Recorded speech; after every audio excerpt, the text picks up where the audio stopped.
This next question comes from Alison Koyanagi, and she says, is there anything I can do to make sure that a client comes back after the quarantine is lifted in our state? And the background of this is she's a digital marketing agency, and in her state, she has a mandatory 14-day quarantine for any travelers returning from other states or countries. Our state relies heavily on tourism, and many businesses have been closing or suffering because the quarantine deters many tourists from visiting and supporting these businesses.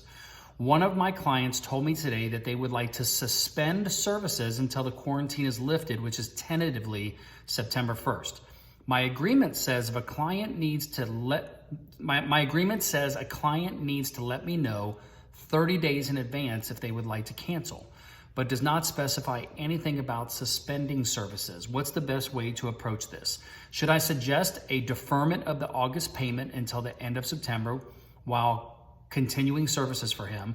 Or should I just suspend services hoping he will really want to continue services after September 1st?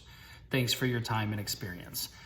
I believe that I already sent you an email on this one and you already resolved this matter, but I wanted to make sure and do a video so that anybody else that would come up with an issue like this, whether it's during this pandemic or any other future thing as it relates to subscription type contracts or longer term service contracts, that you might have a way to handle this. Listen, the bottom line is this: in any type of situation that comes with a client making a request to you that might not be the terms of your agreement, always makes sense to have a straightforward, honest conversation and understand what's going on with your customer, why are they making the request, what are their intentions, and then having a nice fruitful dialogue where the two of you can come to an agreement. That's always served me best whenever I've had conversations like this in the past. There's nothing that we can do to force a client to do something when their hands are tied.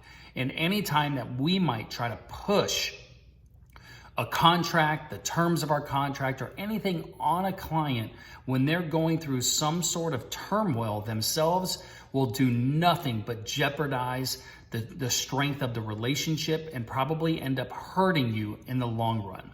A good, strong, open dialogue of communication between you and your client will always serve you both very well. That would be my recommendation. And then play the conversation along as it goes. What is their request? Why are they requesting it? What do they hope can happen in the future? What assurances can they have? What if for the request, what are they willing to give in exchange? These are all kind of questions to ask in order for you to understand the client, become empathetic to their situation, and then make a decision for your company. All right? Hope that helps, Allison. I'm going to have a couple other mentors answer this one because this is actually a really good question as well. Okay? Thanks, Allison.